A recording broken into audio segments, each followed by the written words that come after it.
ઠાકોર રબારી સમાજ બાદ ગાંધીનગરમાં કોળી સમાજે શક્તિ પ્રદર્શન કર્યું. ગાંધીનગર ખાતે અખિલ ભારતીય કોળી સમાજની કારોબારી બેઠક મળી, જેમાં અખિલ ભારતીય રાષ્ટ્રીય કોળી સમાજના અધ્યક્ષ વિરેન્દ્ર કશ્યપ અને ધારાસભ્ય અને પ્રદેશ પ્રમુખ અખિલ ભારતીય કોળી સમાજના હીરાભાઈ સોલંકી અને મહિલા પ્રદેશ અધ્યક્ષ ઝંખના પટેલ ઉપસ્થિત રહ્યા.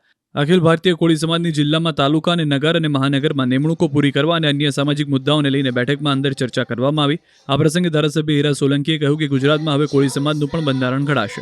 લગ્ન પ્રસંગમાં હવે કોળી સમાજ પણ ડીજે ઉપર પ્રતિબંધ મૂકવા તૈયાર છે. દીકરીઓને કરિયાવરમાં આપતા દાગીનામાં કાપ મૂકવા માટે અંગે બંધારણમાં જોગવાઈ કરાશે. હીરા સોલંકીએ હુંકાર કર્યો કે કોળી સમાજની એકતા શું કહેવાય તે આપણે હમણાં બતાવ્યું છે. પરિણામ મળ્યું, તેનો જશ સમગ્ર કોળી સમાજને જાય છે. આ તો ન્યાય અને અન્યાયની લડાઈ હતી. તેના નિમિત્તે નવનીતભાઈ બન્યા. કોળી સમાજને ક્યાંય અન્યાય થાય તો જેવી એકતા બતાવી તેવી ફરી બતાવવી પડશે. આ સાથે અખિલ ભારતીય કોળી સમાજના રાષ્ટ્રીય અધ્યક્ષે બગદાણામાં કોળી સમાજના યુવકને મારવા મામલે સરકારની કામગીરીને લઈને આભાર વ્યક્ત કર્યો હતો. QR કોડ સ્કેન કરો અને ડાઉનલોડ કરો ન્યૂઝ 18 એપ. મેળવો ગુજરાત અને દેશ દુનિયાની પળે પળની અપડેટ્સ.